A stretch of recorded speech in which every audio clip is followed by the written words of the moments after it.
중독이 무서운 이유는 작은 일상 행복들이 사라져버려. 중독에서 벗어나는 법, 하지 않는 것이 아니고 인간은 누구나 도박 성향이 있습니다. 승부를 통한 쾌감이 있기 때문에 본성입니다. 그런데 유난히도 잘 빠지는 여러 유형들이 있는데 그 중에 가장 많은 분들이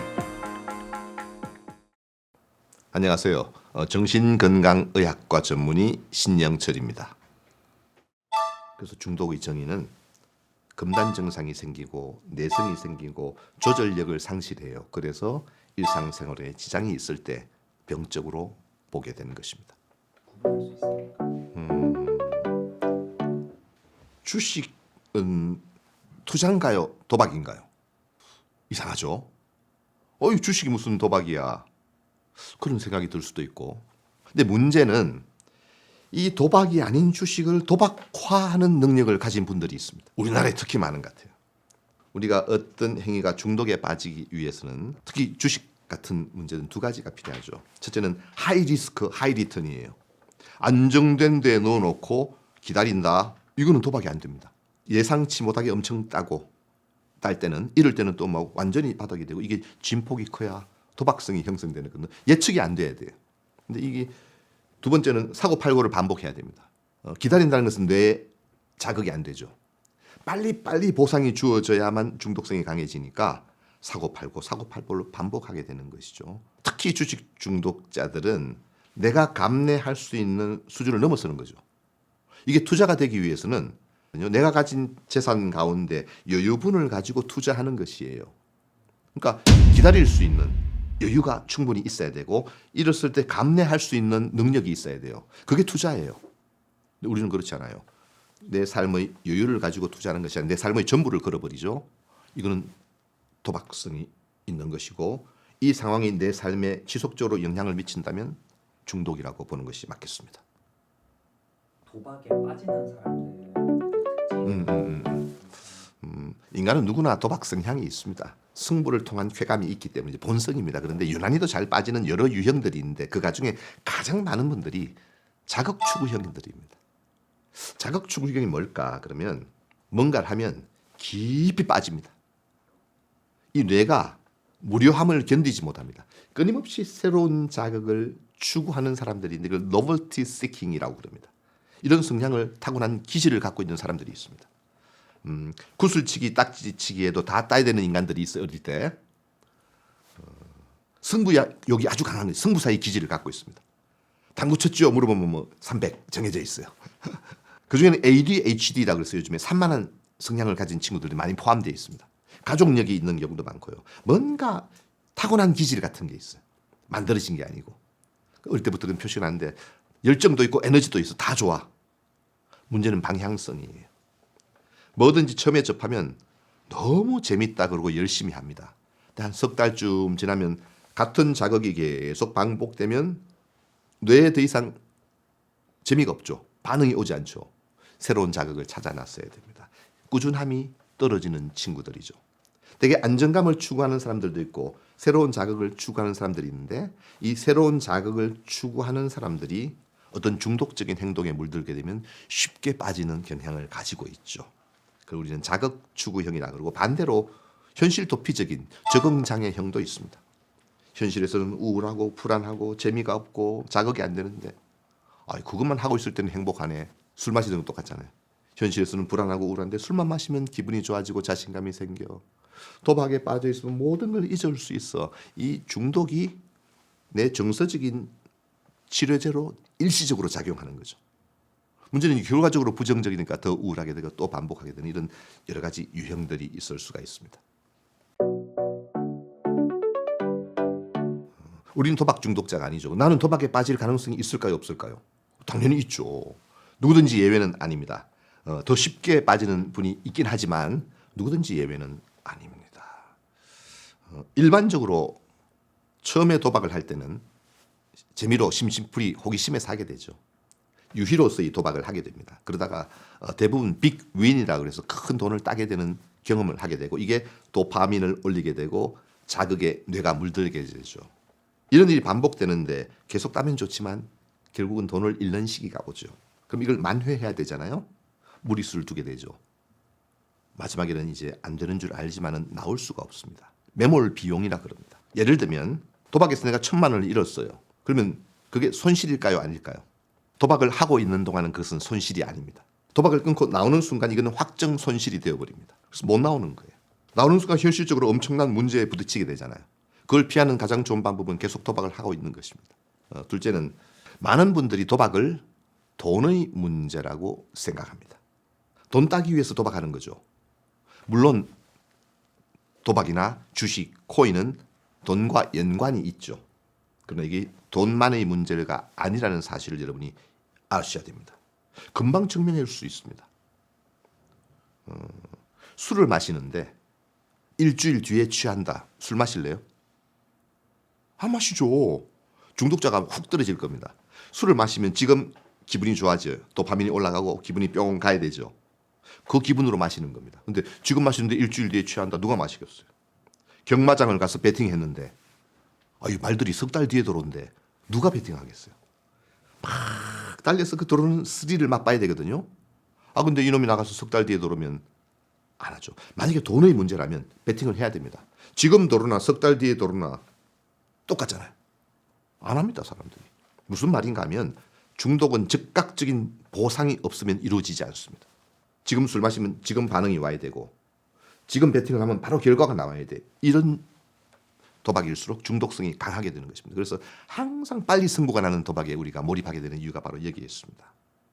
이미 중독 상태가 되면 그 자극을 잊을 수가 없죠. 100이 되었던 도파민이 떨어지면 기분이 안 좋죠. 어떻게 해야 돼요? 또 해야 되죠. 어제만큼 하면 기분이 좋아질까요? 아니죠. 어제보다 2배로 해야 됩니다. 자극의 강도를 점점 높여갈 수밖에 없습니다. 이것을 내성과 금단 증상이라고 말합니다. 중독에서 벗어나기가 어려운 건가요? 제가 아는 분이 20년 전이니까 엄청 큰 돈이죠. 일주일 만에 5억을 딴 분이 있거든요. 기적이에요. 행복했겠죠. 아니, 그 순간 불행이 시작되는 거예요. 직장에 돌아왔는데 한 달 일했다고 그 당시에 월급 100만 원, 200만 원 받았어. 기별이 오겠어요. 친구들이 월급 날리라고 한잔 하재. 집에 가니까 애가 까꿍까꿍 놀자 그래. 기분 나겠어요? 다시 카지노로 가서 15억을 잃었습니다. 인간의 뇌는 어떤 자극을 받으면 반응을 하죠. 큰 자극을 받으면 더 큰 반응을 하게 되죠. 예를 들면 큰 자극으로 도파민이 100이 올라갔다고 칩시다. 그러면 안타깝게도 다음에는 작은 자극에는 반응을 좀 줄이게 되어 있습니다. 중독이 무서운 이유는 너무 큰 자극을 지속적으로 받게 되면 작은 일상의 행복들이 사라져 버립니다. 이 과정을 회복하는 것이 얼마나 오랜 시간이 걸리는 건지 모릅니다. 문제는 내가 중독자라는 것을 인식하기가 어렵습니다. 우리가 일반적인 질병은 내가 불편하잖아요. 치료를 받아야 되죠. 근데 중독 과연 불편할까요? 문제를 인식하기가 쉬울까요? 잠이 안 오면 병원을 찾지만 내가 지금 도박장에 가서 주식을 해서 돈을 잃었다고 다른 문제가 없으면 병원을 잘 안 찾죠. 내가 그걸 통해서 만회해야 되겠다는 생각밖에 없죠. 내가 환자라는 생각, 문제가 있다는 생각, 병식이라 그러는데 이게 없는 경우가 많습니다. 특히 주식 문제가 있는 분들은 내가 잘 먹고 잘 살라고 했나, 우리 가족을 위해서 이렇게 핑계를, 죄책감이 거의 없습니다. 단도박 모임이라는 곳이 있습니다. 도박 중독자들과 그 가족들의 모임이죠. 그것을 이겨보고자 노력하는 자조 모임입니다. 눈물겹습니다. 거기에 일계명이 있습니다. 이 일계명을 잘 기억하셔야 됩니다. 나는 도박 앞에 무력했음을 시인합니다. 이게 일계명입니다. 무슨 뜻일까요? 내가 문제가 있구나. 내가 끊으려고 해봤는데 안 돼. 이게 중독 치료의 첫 번째 단계인 것입니다. 역설적으로 말하면 그만큼 그게 어렵다는 뜻입니다. 내가 문제가 있다는 것을 인식해야 도움을 청할 거 아니에요.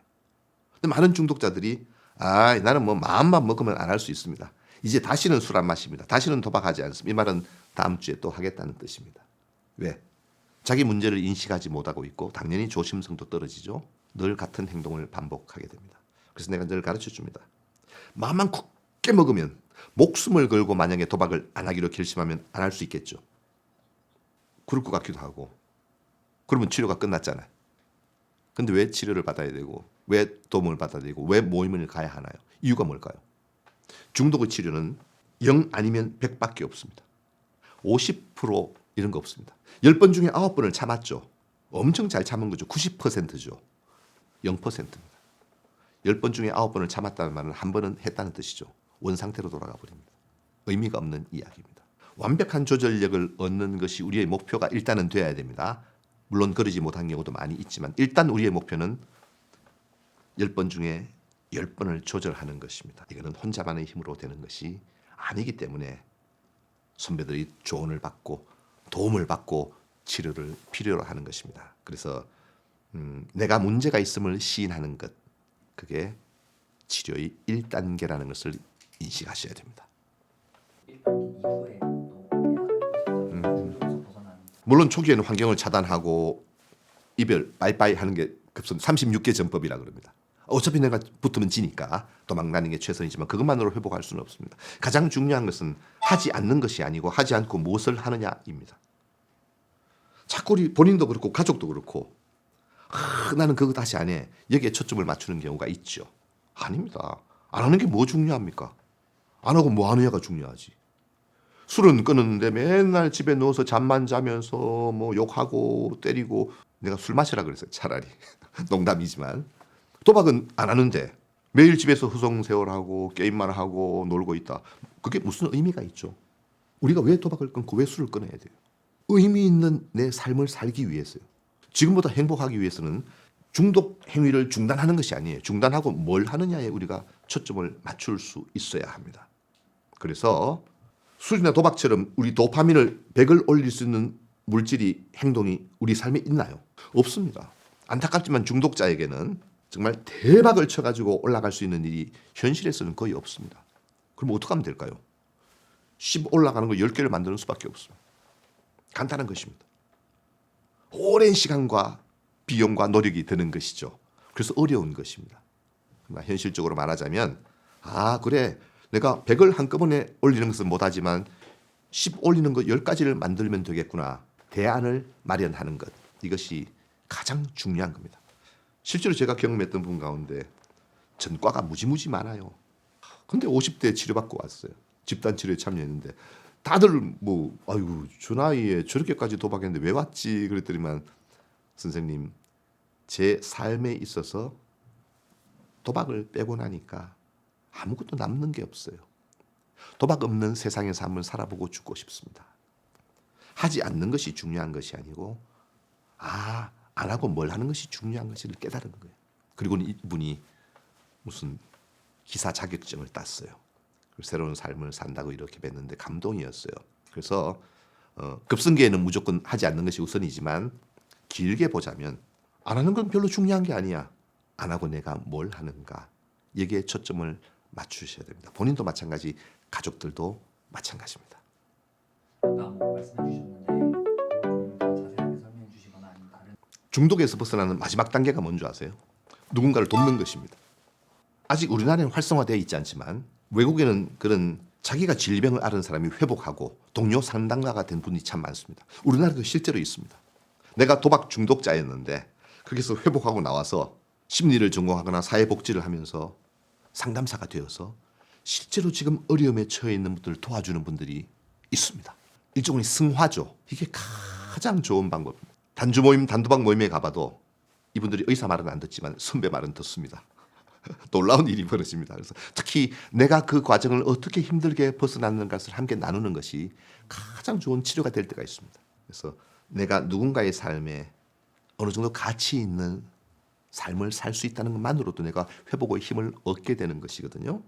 내가 사회적인 역할을 갖는 것, 세상에 귀중한 사람이 되는 것, 또 가족에 있어서도 내가 정말 소중한 가치 있는 역할을 할 수 있는 것, 이런 것을 만들 수 있도록 우리 중독자 본인은 물론이고 가족이나 사회가 그걸 해줘야 되는 거예요. 그게 회복의 힘이 될 겁니다. 다른 가족들이 뭘 어떻게 해야 하는지 뭘 해줘야 되겠어요, 가족들이? 첫 번째는요, 초점을 중독자에게 맞추면 안 됩니다. 참 어려운 얘기인데요.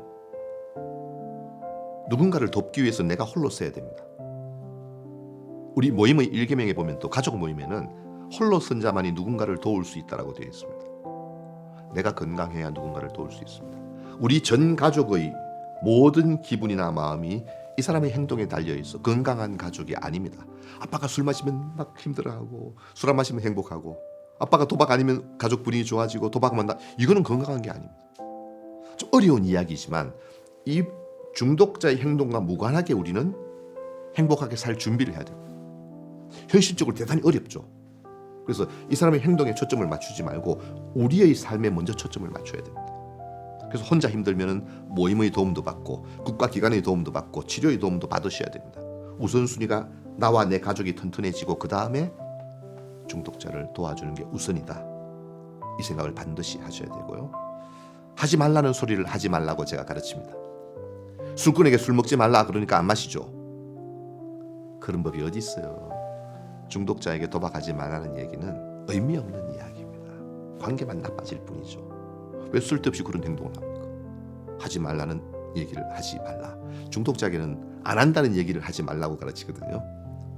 그런 자신감을 가지면 안 됩니다.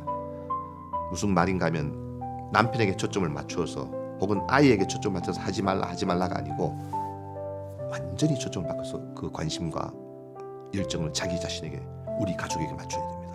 그리고 먼저 우리가 튼튼해져야 저 사람을 도울 수 있다. 이게 1계명이라고 보시면 되겠습니다.